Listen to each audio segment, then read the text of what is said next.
Cuttack Gopalpur Biju Patnaik indoor stadium ठारे badminton प्रतियोगिता 2 दिन धरी आयोजित करा जायथिला।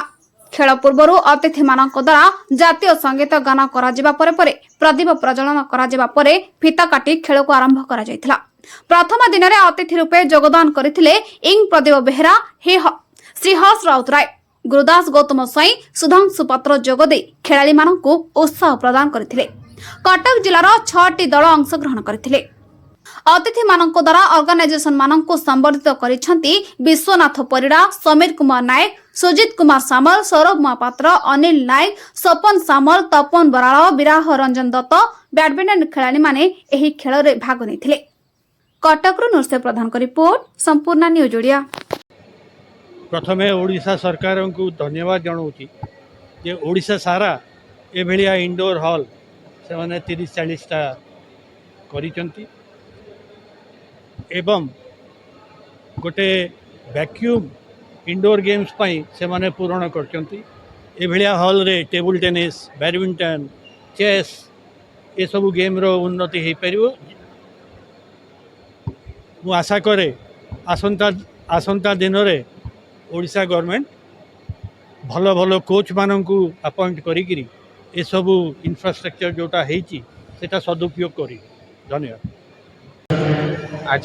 कटक बैडमिंटन एसोसिएशन तरफ आयोजित इंडोर टूर्नामेंट रे जिते प्लेयर्स मैंने आछंती प्लस आपणकर कोच हर्षार मध्य उपस्थित अछंती। आज कोटी ना कोटी लगुच कि ओडिशा खेल जगत रे गोटे पाद आगू जाइए कहीं ये जो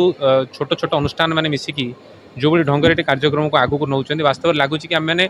खेल को आहरी प्रोत्साहन आम करुचे। आज जो सेगमेंट आरंभ होता 45 वर्ष रु 40 to 45 इयर्स सेगमेंट रे बहुत गुड़े प्लेयर्स मैंने आज उपस्थित अच्छा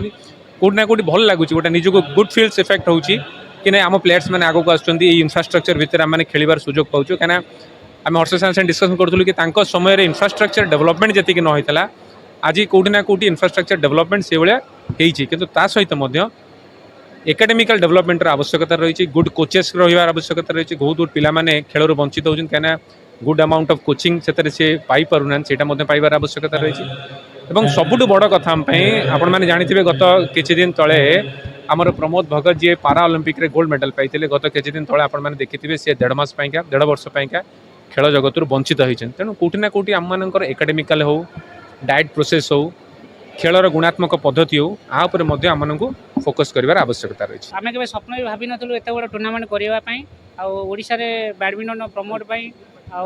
ये सब जिन आम करा बैडमिंटन एसोसिएशन सपोर्ट रे Cuttack district badminton association support रे आउ सीबीपीएल समस्त कर्मकर्ता मैंने आम लगे एत बड़ा टूर्नामेंट ऑर्गेनाइज करा कि